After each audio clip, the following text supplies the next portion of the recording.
नमस्कार दोस्तों, DD red के एक और एक्शन वीडियो में आप सभी का स्वागत है। मैं हूं आलोक। तो आज जो वीडियो लेकर आया हूं वीडियो है निम्रा अहमद का, और इसमें बड़ी जबरदस्त खबर लेकर आई है Nimra. Muslim brothers Saudia snubs Pakistan, shut down its all business in Pakistan. अच्छा, सारे बिजनेस जो है वो पाकिस्तान में शट डाउन कर दिए सऊदी अरबिया ने। तो सी भाई, ऐसा क्या हो गया? और एक खबर सामने आ रही है कि सऊदी अरेबिया ने बोला था पाकिस्तान के साथ मिलकर पाकिस्तान के अंदर सबसे बड़ी रिफाइनरी बनाई जाएगी, मगर अब सऊदी अरेबिया ने हाथ जोड़ लिया है, माजरत कर लिया है कि भाई नहीं, हम पाकिस्तान के अंदर कोई भी रिफाइनरी नहीं बना सकते। अगर इस रिफाइनरी की डिटेल देखी जाए तो अगर ये रिफाइनरी बन जाती तो पाकिस्तान में एक दिन में 3 लाख से 4.5 लाख बैरल का ऑयल रिफाइन किया जाता। अभी पाकिस्तान के अंदर जो 4 से 5 रिफाइनरीज मौजूद है वहाँ पर ऑयल रिफाइन करने की तकनीक किसी को भी पता नहीं है। हम लोग बाहर के ममालिक से ऑयल रिफाइन करवाते हैं। तो अब अगर बात की जाए सऊदी अरेबिया की, सऊदी अरेबिया ने हाथ जोड़कर माजरत कर ली है, भाई नहीं, हम नहीं बनाएंगे रिफाइनरी पाकिस्तान के अंदर। उसी के बरक्स अगर हम बात करें भारत के अंदर सऊदी अरेबिया के इंटरेस्ट की, तो दिन ब दिन बढ़ते चले जा रहे हैं और ये हम सबको पता है कि दुगनी तिगनी ट्रेड होती चली जा रही है। तो पाकिस्तानी अवाम की जानिब बढ़ते हैं, उनसे पूछते हैं कि सऊदी अरेबिया के इंटरेस्ट पाकिस्तान में क्यों नहीं है। रिसेंटली भिखारी भी पकड़े गए, वीजास पर भी रिस्ट्रिक्शंस लग रही है, इन्वेस्टमेंट से भी मना कर रहा है। उसके बरक्स अगर भारत की बात करें तो उनके साथ रिलेशनशिप्स डबल अच्छे हो रहे हैं। आए बढ़ते हैं पाकिस्तानी अवाम की जानिब, उनसे उनके रिव्यूज लेते हैं और मिलते हैं। अच्छा, अभी कुछ दिनों पहले मैंने डिफेंस डिटेक्टिव पर एक खबर दी थी कि पाकिस्तान का जो नेशनल चैनल है पीटीवी, उसने सऊदी अरब से पंगा लिया था। आपको याद है इस खबर को? और मैंने कहा था कि सऊदी अरब की तरफ से रिएक्शन आएगा और रिफाइनरी का नहीं बनना, हाथ खींच लेना, उसका रिएक्शन है। अच्छा, सबने, बहुत ज्यादा पाकिस्तानियों ने कमेंट में मेरे से कहा कि नहीं, ये झूठी खबर है, ये बकवास खबर है, ऐसा नहीं है, ये नहीं है, वो नहीं है, फर्जी खबर फैलाते हो।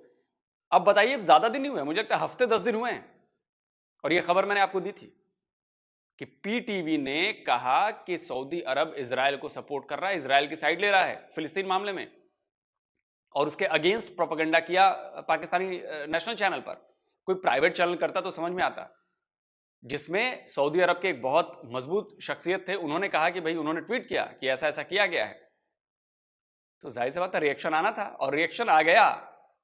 अगर निम्रा की बताई खबर सच्ची है तो रिएक्शन आ गया। मैंने बोला था कि सऊदी अरब रिएक्ट करेगा, और रिएक्ट कर दिया उसने। चलिए देखते हैं कि पाकिस्तान की जनता इसको कैसे ग्रहण कर रही है। देखें, सबसे पहले किसी भी कंट्री के लिए जो उसकी इकोनॉमिक कंडीशन उस वक्त बेहतर हो सकती है जब उस कंट्री में पॉलिटिकल स्टेबिलिटी आती है। आप चाइना की एग्जांपल ले लें, इंडिया की ले लें, बांग्लादेश की ले लें। उधर वो क्यों हमसे आगे जा रहे हैं? बांग्लादेश हमसे बात बना, हमसे आगे क्यों चला गया? उधर पॉलिटिकल स्टेबिलिटी है। अगर एक हसीना वाजिद को देख रहे हैं, वो लास्ट 10-15 साल से सर्व कर रही है। हमारे यहाँ इशू क्या है कि जब एक गवर्नमेंट आती है, वो अपनी कोई एक पॉलिसी लेकर आती है, तो उस पॉलिसी को अभी वो इनिशियल मराहल में होती है, गवर्नमेंट चेंज हो जाती है। जब न्यू गवर्नमेंट आती है, उसके न्यू प्रायोरिटीज़ होती हैं। वो पिछला मुआहदा उधर ही ख़त्म हो गया, न्यू स्टार्ट हो जाता है। वो इसी चक्कर में चलते चलते हमारे 75 ईयर्स हो गए, आज हम तबाही के धाने पर खड़े हैं। बिल्कुल सर, बात तो आपकी सही है। आप कुछ कहना चाहेंगे इस बारे में? पॉलिटिकल इंस्टेबिलिटी नहीं है, इस वजह से जो है वो इन्वेस्टमेंट नहीं आ रही मुल्क में। अगर पॉलिटिकल इंस्टेबिलिटी आएगी, होगी, तो फिर इन्वेस्टमेंट होगी मुल्क में। ये तो एक चीज हम देख रहे हैं ना, पॉलिटिकल इंस्टेबिलिटी। अब आप देखिए, सऊदिया ने इससे पहले भी बोला है पाकिस्तान अपने भिखारी अपने पास रखे। तो ये मेरा ख्याल है कि एक ट्रस्ट इशू भी है उनको हम पर, कि अगर हमारा बिजनेस यहाँ पर जाता है तो हम कहीं कंगाल ही ना हो जाए। देखें, ये उन्होंने बात बिल्कुल ठीक है। इशू इज़ डैट ये है कि जब भी गवर्नमेंट आपकी स्टेबल होगी, बाहर से इन्वेस्टर आएगा, बाहर से डॉलर आएगा, आपकी इकोनॉमी बूस्ट अप करेगी, डेफिनेटली फिर दूसरे कंट्री इन्वेस्ट करेंगे। तो हमारी मदद करनी चाहिए ना। हम हमेशा हर बात में बोलते हैं हमारे मुस्लिम ब्रदर है, मुस्लिम ब्रदर है। मुस्लिम ब्रदर कहाँ है? नहीं, आजकल की दुनिया में ऐसी कोई चीज़ नहीं है, ठीक है। जो जिसके पास पावर है वो कहते हैं चढ़ते सूरज को सलाम है। अब देखें, अगर आप ये मुस्लिम ब्रदर की बात करें तो फ़लस्तीन में क्या हो रहा है, कितने सारे मुस्लिम। ये कोई चीज़ नहीं है, जिसकी लाठी उसकी भैंस। बिल्कुल सही। आप क्या कहेंगे इस बारे में? मैं इस बारे में ये कहूँगा, जो आपने बात की है ना कि मुस्लिम कम्युनिटी को इकट्ठा होना चाहिए। मुस्लिम कम्युनिटी जो है वो अब इकट्ठे होने वाले, इस्लामिक जो पॉइंट ऑफ व्यू है ना, वो आपका ठीक है, पर अब इस तरह नहीं हो सकता। अब इकोनॉमिकली जो कंट्री स्ट्रॉन्ग है, आप इस्लामिक पॉइंट ऑफ व्यू पर भी आपके मुस्लिम लोग इकट्ठा नहीं हैं। आप तो काफिरों की बात छोड़ दें, आप नॉन मुस्लिम देशों की बात छोड़ दें, जो मुस्लिम हैं आपके देश में, आप मुझे बताइए 72 फिरके चल रहे हैं कि नहीं चल रहे हैं? वहाबी हैं, सुन्नी हैं, शिया हैं, ये हैं, वो हैं, सब एक दूसरे का गला काटते हैं कि नहीं काटते हैं? टीटीपी वाले किसको मार रहे हैं? टीटीपी वाले सच्चे मुसलमान हैं कि जिसको मार रहे हैं वो सच्चे मुसलमान है? कि आपकी सेना सच्ची मुसलमान है? कौन है? दूसरे क्या कर रहे हैं सबको छोड़ दीजिए, मुसलमान एक पेज पर नहीं है। फिलिस्तीन के इशू पर तो छोड़ दीजिए, पाकिस्तान के अंदर जो मुसलमान है, जो पाकिस्तानी मुसलमान है, वो एक नहीं है।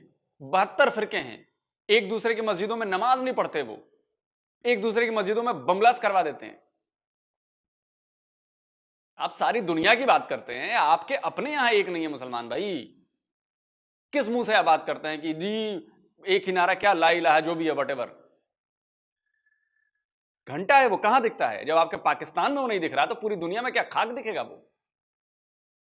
जब आपके पाकिस्तान में 72 फिरके चल रहे हैं, हर फिरका एक दूसरे से नफरत करता है और फिरका कहता है कि हम है इस्लाम का असली झंडा बरदार, हम है असली इस्लाम।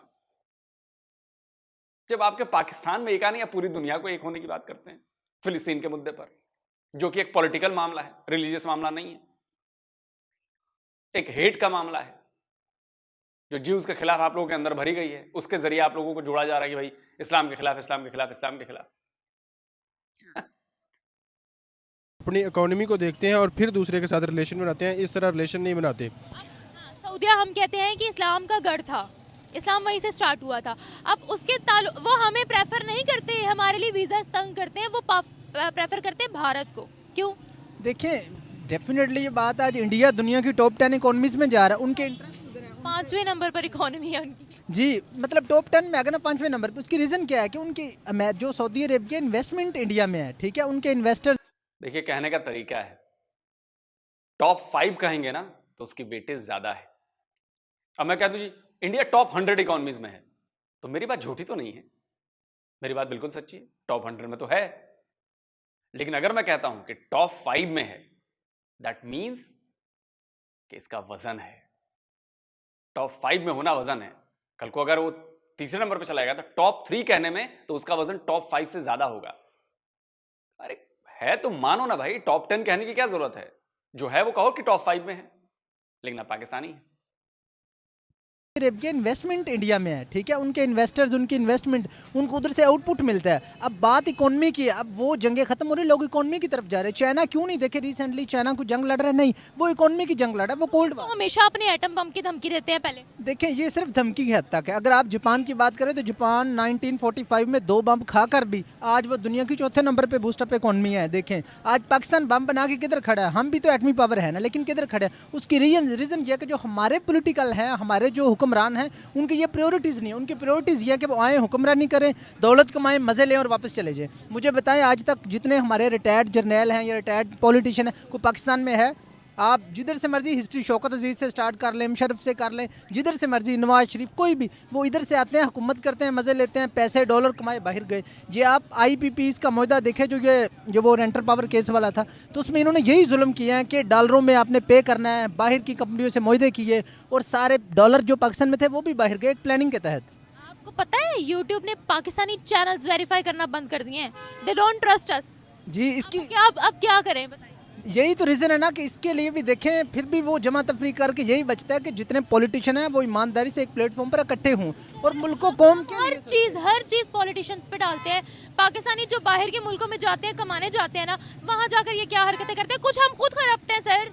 देखिए, इसमें नो डाउट ये बात आपकी बिल्कुल ठीक है, लेकिन उसमें भी जो आपकी गवर्नमेंट होती है उनकी भी कुछ जिम्मेदारियां होती हैं। लोगों को एजुकेट किया जाता है, ठीक है, लोगों की जो है वो ज़हनी तौर पर साइकोलॉजिकली लोगों की तरबियत की जाती है। जब लोगों को एजुकेट आप करेंगे, वो नेल्सन मंडेला ने कहा था कि education is the most powerful weapon to change the nation. हमारे पास है नहीं। यही तो वजह कि जो हमारे पॉलिसी मेकर्स हैं उनको पता ही नहीं इधर करना क्या है। जो हमारे पॉलिटिशियन, उनकी ये प्रायोरिटीज़ ही नहीं है। आज जंग किस चीज़ की चल रही है? सिर्फ इक़्तिदार की जंग चल रही है। हमारे पास एटॉमिक बम है, क्या बातें कर रहे हैं आप? लेकिन एटॉमिक बम वो सिर्फ नाम का है, वो हमारे किसी काम का नहीं। अगर काम का होता तो आज पूरी उम्मत मुसलमान ज़वाल पसीर ना होती। क्या बात की है सर, आप क्या कहते हैं? हामिद मीर ने एक स्टेटमेंट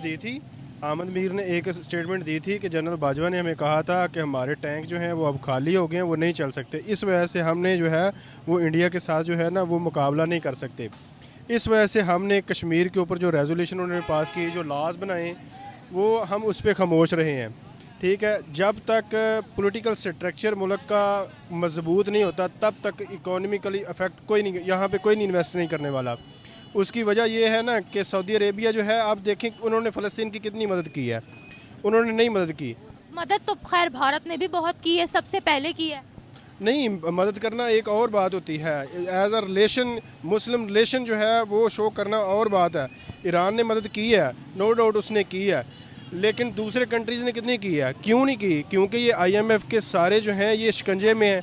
अगर ये मदद करेंगे तो IMF इनका रास्ता तंग कर। कंट्रीज का मुआहिदा साइन हुआ है मिडल ईस्ट कॉरिडोर इसराइल के साथ। जी बिल्कुल हुआ है, उन्होंने इसराइल को तस्लीम किया। और सबसे अरे भाई, तो सऊदी अरब कौन सा IMF के चंगुल में है? UAE कौन सा IMF के चंगुल में है? और कौन IMF के चंगुल में है? आपको छोड़कर अब शायद अब बांग्लादेश जा रहा है उसके चंगुल में, कौन है? और सऊदी अरब ने भी बहुत ज्यादा मदद की है फिलिस्तीन की, एड भेजा है वहां पर, और चीजें भेज रहा है वो, दवाइयां, इक्विपमेंट। भारत ने इतनी मदद की है, शायद दूसरी खेप भी भेजी है वहां पर फिलिस्तीन में मदद के लिए। हम इंसानियत को नहीं भूलते सर। भारत इजराइल के साथ भी है और फिलिस्तीन के उन मासूमों के साथ भी है जिनके ऊपर जुल्म हो रहा है, जिनके ऊपर हमास जुल्म कर रहा है। हम उनके साथ भी, हम उनको भी एड भेज रहे हैं। जो अरब कंट्री है जिन्होंने इसराइल को तस्लीम किया वो UAE है, फिर उसके बाद बहरीन है, फिर उसके बाद सऊदी अरेबिया है। उनके अपने इकोनॉमिकली इंटरेस्ट है अमेरिका के साथ। उन्होंने अमेरिका के कहने पे इसराइल को तस्लीम किया है और फिर उसके साथ जो है अपने एम्बेसीज ओपन किए हैं और अपनी ट्रेड कर रहे हैं। ठीक है, अपने आप को इकोनॉमिकली स्ट्रॉन्ग कर रहे हैं। उन्होंने अपनी इकोनॉमी को आगे बढ़ाना है ना। इकोनॉमी को आगे बढ़ाना है उन्होंने। जो दूसरे मुस्लिम इंटरेस्ट हैं वो नहीं देखने, उन्होंने सिर्फ अपनी इकोनॉमी देखनी है। अगर उनकी इकोनॉमी स्टेबल हो रही है, मुसलमान मरते हैं मर जाएं, तबाह होते हैं हो जाएं, उनको कोई मारता है मार जाए, उन्होंने अपनी इकोनॉमी देखनी है, अपना उन्होंने मतलब देखना है हमारा मतलब कहाँ पे है। अरे भाई, तो क्यों नहीं देखेंगे? वो अपने देश के लोगों की बात करेंगे, वो अपने देश में लोगों के रहने वालों का भला सोचेंगे। कोई मुसलमान मरता है या मारता है वो उसकी गलती है यार, उसकी अपनी करनी है। हमास ने अटैक नहीं किया होता, इजराइल के मासूमों को नहीं मारा होता, तो आज ये ना हो रहा होता ना। कोई भी, हमारे बड़े बुजुर्ग कह गए हैं कि कोई भी स्टेप उठाने से पहले 10 बार सोचो कि उसके नतीजे में क्या होगा, उधर से क्या रिएक्शन आएगा, इधर से क्या रिएक्शन आएगा। लेकिन दरअसल आप लोगों की दिक्कत सिर्फ यह है कि बिना सोचे समझे आप लोग कांड कर देते हो। उसके बाद लो जी, जब सामने वाला करता तो करता cease fire cease fire cease fire cease fire. ऐसा नहीं होता, दुनिया ऐसी नहीं है। और मुसलमान क्या होता है? सऊदी अरब अपने देश के मुसलमान, अपने देश के लोगों की बात करेगा। हाँ, फिलिस्तीन में दिक्कत हुई है, मदद भेज दी, ठीक है भाई। हम तो नॉन मुस्लिम होते हुए भी हमने भेजा, टर्की में भी भेजा, हम फिलिस्तीन में भी भेज रहे हैं। तो एक इंसानियत के तहत हम लोग भेज देते हैं। लेकिन इसका मतलब ये नहीं हुआ ना कि अरे अच्छा जी ऐसा कुछ हो गया तो अब भारत भी उसमें कूद पड़े। क्यों भाई? आपने आग लगाई है, आप जल रहे हो, आप बुझाओ। आग से जले वाले को मरहम के लिए हम दवाई भेज देंगे, लेकिन हम भी उस आग में कूद जाएं, ये कौन सी ये वो है कि चूंकि आप मुसलमान हैं और ये भी मुसलमान है तो ये भी कूद जाएं? काहे भैया, सब अपना अपना देखेंगे, अपना घर देखेंगे, अपने लोगों को देखेंगे। तो ये जो कॉन्सेप्ट है ना आप लोगों का कि सारे मुसलमान एकदम एक जिस्म है, एक जान है, जो भी है व्हाटएवर, ऐसा कुछ है नहीं। वो सिर्फ बोलने के हद तक होता है। आप लोगों को अभी अंदाजा नहीं लगा इसका। ठीक है, हमें तो खैर अब कोई प्रेफर ही नहीं कर रहा सर। आप इनकी बातों से एग्री करते हैं? मुझे तो बहुत, देखिए इन्होंने बातें बिल्कुल ठीक की हैं। मैं आपको एंड पे सिर्फ 2 शेर, एक सऊदी अरब के लिए अहमद फराज ने कहा था और एक पाकिस्तानियों के लिए। आउटस्टैंडिंग, यानी आज की आपकी सारी गुफ्तगू का वो निचोड़ होगा। अहमद फराज ने कहा था, मैंने नहीं। उन्होंने कहा था कि पढ़ता हूँ तो कहती है खालक की किताब, पढ़ता हूँ तो कहती है ये खालक की किताब है, मिसले यहूदी ये सऊदी भी अजाब। क्या लिखूँ उस कौम के बारे में फराज, काबे की कमाई से जो पीते हैं शराब। अहमद फराज ने बहुत कमाल की जो है वो क्रिटिसिज्म किया था और पाकिस्तानियों सब के लिए शेर है। तो अहमद फराज खुदा हो गए कि खुदा की जबान से चीज निकली है जो सच मान ली जाए आप लोगों के मुताबिक। अच्छा, कल को मैं कुछ कह के जाऊं तो मेरे देश में सारे लोग उसे सच मान लें, मैं कुछ भी कह के चला जाऊं। सच्चाई यह है कि आज सऊदी अरबिया डेवलप नेशन है और आप भिखारी हो। बात यह है कि सऊदी अरबिया आज आगे की सोच रहा है, फ्यूचर की सोच रहा है। आप सऊदी अरबिया से ज़कात के चावल आते हैं तब जाके आप खाते हो, आपके यहां गरीबों के घरों में खाना बनता है। सऊदी अरबिया जानता है आज नहीं तो 50 साल बाद, 100 साल बाद तेल खत्म हो जाएगा। उसके बाद क्या? तो उसके आगे की प्लानिंग उसने अभी से तैयार कर दी है, शुरू कर दिया है। वो जानता है कि भारत बहुत इंपॉर्टेंट प्लेयर है। वो जानता है कि हिंदूज कभी ऐसे काम नहीं करते उल्टे पुल्टे और ऐसे। मैं ये नहीं कह रहा कि 100 के 100 सही हैं, लेकिन जो मैक्सिमम हैं वो जानते हैं कि वो बहुत सहनशील हैं, बहुत कोऑपरेटिव हैं, को एग्जिस्टेंस में विश्वास करते हैं। वो सिर्फ भारत नहीं, पूरी दुनिया को अपना घर समझते हैं और वहां रहने वालों को अपना समझते हैं। ये आप में कॉन्सेप्ट नहीं है, लेकिन सऊदी अरबिया, यूएई, बहरीन, ये लोग समझने लगे हैं कि ये जो कॉन्सेप्ट है वो सही कॉन्सेप्ट है और ऐसे ही दुनिया आगे बढ़ेगी। आप अपने आप को भी ग्रो कर सकते हैं, इसलिए वो फॉलो कर रहे हैं। आप लोगों को अभी ये बात समझ नहीं आ रही है, और जब तक समझ में आएगी ना, तब तक इतनी देर हो चुकी होगी कि वापस जाने का आप लोगों के पास रास्ता नहीं बचेगा। कि शिकवाए जुल्मते शब्द से तो कहीं बेहतर था, शिकवाए जुल्मते शब्द से तो कहीं बेहतर था, अपने हिस्से की कोई शम्मा जलाते जाते। सर देखिए, Pakistan Islamic Republic of Pakistan है, ठीक है। हमेशा हम ढिंडोरा पीटते हैं मुस्लिम उम्मा का। वही मुस्लिम उम्मा आपको वीज़ास नहीं देती है। दुबई कहता है 24 शहरों को हम वीज़ा देंगे ही नहीं। सऊदीया कहता है भिखारी हम अपने मुल्क में बुलाएंगे नहीं। तो अब मुझे बताएं, ये सब चल क्या रहा है? वो हमसे इतना आगे कैसे पहुँच गए? देखिए, बात फिर वही आ जाती है, आप कहेंगे जो पॉलिटिकल स्टेबिलिटी होती है ना, पूरी दुनिया में वो बहुत मैटर करती है। अब आप जो बात कर रहे हैं वो हमें वीज़ा नहीं देते, वो ये नहीं करते, उसकी भखारी, उसकी रीज़न क्या है कि बात फिर भी हमारे प्राइम मिनिस्टर जाते हैं ना, मोहम्मद बिन सलमान ने पाकिस्तान आने से मना कर दिया, विजिट कैंसिल कर दिया। वहीं पर वो गए भारत, प्राइम मिनिस्टर मोदी से मिले, बहुत अच्छे तरीके से मिले। तो वो मोदी को प्रेफर क्यों करते हैं? देखिए, इसकी रीज़न ये है कि इस वक्त उनकी इकोनॉमी, उनके इंटरेस्ट उधर, अब दुनिया इंटरेस्ट की चल रही है कि देखिए हमारी इकोनॉमी आज ऊपर चली जाए। आपको पता है जब 1965 में अयूब खान अमेरिका गया था तो उनका प्रेसिडेंट एयरपोर्ट के इस्तकबाल के लिए आया था। आज हमारा प्राइम मिनिस्टर जाए तो वो, मैं बड़ी बुरी बात है कि उनके कपड़े भी उतरवा के चेक करते हैं। शायद खान अब्बासी साहब की वीडियो वायरल हुई थी। तो वजह क्या है? इकोनॉमी की जंग है। आपकी इकोनॉमी ऊपर होगी। देखिए उस वक्त 1965 की रीज़न क्या थी कि हमारे उस वक्त इंपोर्ट एक्सपोर्ट 200 अरब डॉलर थे, जो आज 2 या 3 या सिर्फ 2, 3, 4 अरब, 200 अरब डॉलर थे। दूसरी जो आप बात कर रहे हैं, हमें वीज़ा नहीं, हमें बखारी कहते हैं, तो वो भी बात हुक्मरानों पे आती है कि उनकी पॉलिसीज़ क्या है। आज बांग्लादेश ने कोई कमो बेश लेटेस्ट रिपोर्ट के अकॉर्डिंग 30 से 35 लाख वो लोग जो प्रोफेशनल बखारी थे, यानी उनमें मेल फीमेल, उनको इकट्ठा किया है, उनके लिए एक सेल बनाया, उनकी उधर ग्रूमिंग की है, उनकी जो एडिक्शन उसको कम करके उनको फैक्ट्री, लोकल इंडस्ट्री लगा के दी है। अब वो क्या कर रहे हैं, जो उनके लोकल बैग्स हैं, पैंट्स हैं, शर्ट्स हैं, उनकी अपनी ज़रूरत पूरी हो रही है, लोगों को रोज़गार मिला। जो उनकी चीज़ें वो बाहर से इंपोर्ट करते थे वो नहीं करनी पड़े, बल्कि वो खुद एक्सपोर्ट कर रहे हैं। और लोग क्या हुआ है, उससे पॉवर्टी कम हुई है, ठीक है, आपका इन्फ्लेशन कम हुआ है। बांग्लादेश में आज भी क्यों डॉलर लेस देन 100 है, हमारे पास क्यों 300 का? यही रीज़न कि उनकी पॉलिसीज़ अच्छी है, इनकी पॉलिसी नहीं है। पाकिस्तान में आज अगर एक इस्लामाबाद का अंदाज़ा लगाए ना, तो एक जो है हमारा, उधर से जो एक बखारी एवरेज 1 लाख रुपए मंथली इकट्ठा कर, प्रोफेशनल है, यंगेस्ट, बिल्कुल सही है। प्राउडली हम लोग इस बात को एक्सेप्ट करते हैं। मैं तो ये देख रही हूँ। तो इसकी यही रीज़न है ना कि मोहसिन नकवी ने, बिल्कुल उसको अप्रिशिएट करना चाहिए, उसने स्टेप लिया था लाहौर में कि उन्होंने कहा था जितने बखारी है ना, बिल्कुल ठीक है, इनके एक सेल बनाएं, इनकी उधर ग्रूमिंग करें। देखिए एडिक्शन नो डाउट छोड़ी नहीं जा सकती। आपको यहाँ इतने भिखारी मिल जाएंगे, ये गाड़ियों में आते हैं सुबह, ऐसे ही है, बिल्कुल ऐसे, सामने एरिया। वो पूरे प्रोफेशनल लोग हैं, उनका स्पेशल काम ही ये है, बल्कि उन्होंने आगे लोग, बंदे, बच्चे हायर किए होते हैं कि यहाँ पर ये ऐसे।